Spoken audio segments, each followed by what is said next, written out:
Salut les gens! Si vous suivez un peu l'actualité, je n'ai pas spécialement besoin de vous dire que la Switch de Nintendo fait un vrai carton en ce moment. Il faut donc s'attendre à la voir sous pas mal de sapins durant la fin d'année, ce qui risque de faire le bonheur de pas mal de personnes, surtout les petits grands enfants. Il faut dire que Nintendo n'a pas lésiné sur les moyens et que le line-up de lancement introduisait le retour d'une licence assez phare de la firme. Il est évidemment question de The Legend of Zelda Breath of the Wild. Je pense pas qu'il soit nécessaire de revenir sur le succès de cet opus, mais il est indéniable que le jeu a grandement contribué à la popularité de la console hybride de Nintendo. Le succès a été si fulgurant que les éditeurs ne s'y étaient clairement pas préparés. C'est pourquoi les jeux tiers se sont vraiment fait attendre et qu'on commence tout juste à les voir débarquer. Et comme à son habitude, c'est surtout Nintendo qui fait vivre la console durant ses premiers mois de commercialisation. Alors, Si comme moi, vous avez déjà quelques décennies au compteur, vous avez probablement connu la révolution qu'a été Super Mario 64, un opus qui a pas mal chamboulé nos habitudes avec le genre de la plateforme. Les idées mises en place avec Mario 64 ont été si importantes que cela a façonné toute une génération de jeux. Beaucoup s'y sont essayés et ont parfois perdu même quelques plumes au passage. Certaines licences sont même tombées aux oubliettes à cause de leur passage en 3D. Mais je ne suis pas là pour vous faire un récapitulatif de toutes les influences qu'a engendré Mario 64. Il est surtout bon en fait de comprendre d'où démarre la série, car il est plus qu'évident que Super Mario Odyssey est un beau retour aux sources de la série, tout en nous offrant des nouvelles perspectives plus qu'alléchantes. Si j'ai démarré cette vidéo en faisant un rapprochement avec Mario 64, c'est parce qu'on reprend ici plus ou moins le même schéma de progression, du moins dans les grandes lignes car on abandonne le hub central de Mario 64 pour laisser place à une succession de niveaux qui est plus ou moins ficelée ensemble par un semblant de scénario. Ce qui est par contre vraiment intéressant, c'est que les développeurs ont décidé de reprendre le concept d'avoir des niveaux beaucoup plus concentrés, dans lesquels il va être nécessaire de revenir à plusieurs reprises afin d'en trouver tous les secrets. On est donc loin des mondes linéaires de Mario Galaxy, où on se baladait en ligne droite sur une succession de planètes. Le résultat, c'est qu'on a un terrain de jeu beaucoup plus petit, si on le désire, il suffit de quelques minutes pour le traverser et aller affronter le boss. En optant pour un aspect moins linéaire, le choix a surtout été fait d'accentuer l'exploration. Les niveaux sont vraiment construits autour de l'idée qu'il faut offrir au joueur un genre de bac à sable où il pourra s'amuser à butiner dans tous les sens, tout en ayant le sentiment d'avoir tout le temps quelque chose à découvrir, même dans les endroits qu'on aurait déjà visités.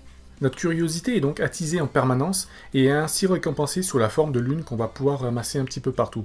Et si je dis partout, c'est parce que c'est littéralement le cas.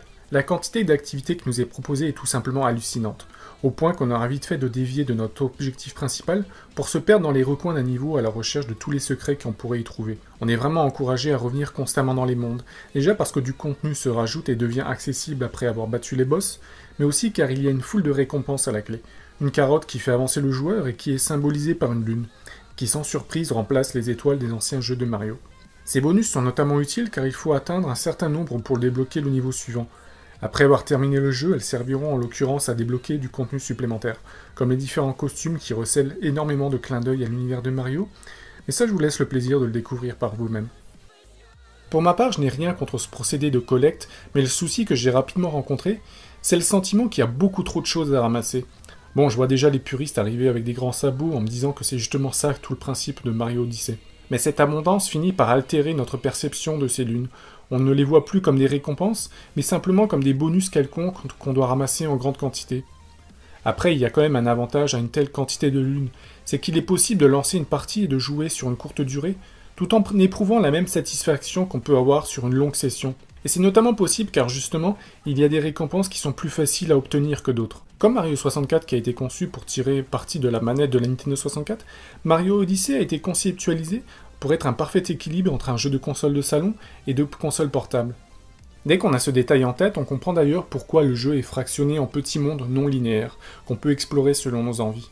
Il me serait difficile de vous dire que je n'ai pas apprécié Mario Odyssey. C'est plus qu'évident et ses qualités sont nombreuses. Je n'aurai même pas assez de temps dans cette vidéo pour vous dire pourquoi c'est un bon jeu. En plus de nous offrir un voyage à travers des mondes aux thèmes très différents, Nintendo a surtout réussi à casser les codes habituels de la série, et on doit cela notamment à la présence de Cappy. Car si Mario retrouve encore une fois toute la palette de mouvements qu'on lui a attribués au fil des épisodes, le véritable changement de cet épisode c'est qu'on a complètement fait l'impasse sur le système de power-up. Les champignons et les fleurs de feu sont rangés au placard, et à la place on peut compter sur la présence de Cappy.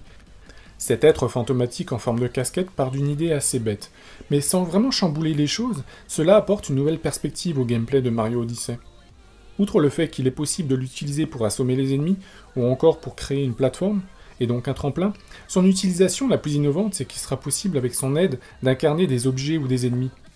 Que ce soit une course effrénée en bilbal ou encore une partie de pêche avec l'Akitu, ces passages sont ponctuels ou alors au centre de l'exploration d'un niveau, mais elles amènent un excellent rythme à l'aventure. Le jeu n'abuse jamais de cette nouvelle mécanique, et l'équilibre entre les phases habituelles de plateforme et celles de transformation sont vraiment bien dosés.